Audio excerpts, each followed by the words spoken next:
Welcome to our channel. இன்றைக்கி வந்து கோதுமை ரவையில் கிச்சடி செய்யலான் இருக்கோம். 100 கிராம் வந்து கோதுமை ரவை எடுத்து வச்சுருக்கிறேன்.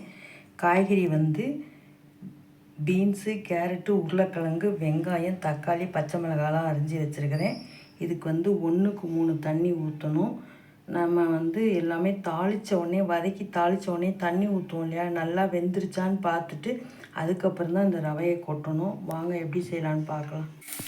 இப்போ வந்து கடுகு, உளுத்தம்பருப்பு, பச்சைக்கடலை பருப்பு தாளித்து விட்டு அதோட வெங்காயம் போட்டிருப்பேன். மற்றபடி இந்த காய்கறி பூரா எடுத்து அதிலே போட்டு வதக்கலாம். காய்கறி நல்லா வதங்குது. லைட்டாக கொஞ்சோண்டு தண்ணி தெளிச்சிருக்கேன். உப்பு இந்த டைமில் போட்டுட்டோம்னா அந்த காய்கறியில் கொஞ்சம் உப்பு எரிக்கும்.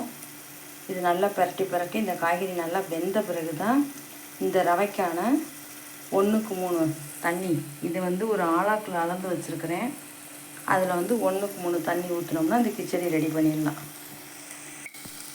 நல்லா கண்ணாடி பதத்துக்கு வதங்கிடுச்சு. இனிமேல் தண்ணி ஊற்றலாம். நம்ம இந்தளவு கொதிக்குது. இந்த கொதிக்கும் போது அந்த காய்கறி பூரா வெந்துடும். ஏன்னா அந்தளவுக்கு நைஸாக நம்ம அரிஞ்சிருக்கிறோம். அதுக்கப்புறம் இந்த ரவையை கொட்டி கிண்ட வேண்டிதான். இந்த காய்கறி வெந்துருச்சான்னு சொல்லி செக் பண்ணி பார்த்துட்டு அதுக்கப்புறம் தான் ரவையை போட்டு கிண்டணும். ஏன்னா சமயத்தில் காய்கறி வேகாமல் இருக்கும். அதனால் அதை கரெக்டாக பார்த்துக்கிட்டு ரவையை போட்டு கிண்டுங்க.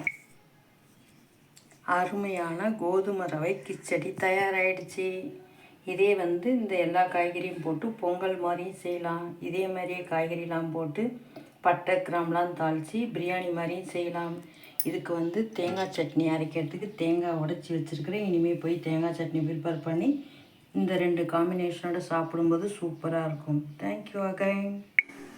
சட்னி தாளித்து தயார் பண்ணி வச்சுட்டேன். சாப்பிடும்போது கரைச்சிக்குவோம். பாருங்கள், அருமையான கோதுமை ரவை கிச்சடி ப்ளஸ் தேங்காய் சட்னி காம்பினேஷன் நல்லாயிருக்கும். செய்து பார்த்து சாப்பிட்டு எப்படி இருக்கேன்னு சொல்லுங்கள். Okay, thank you.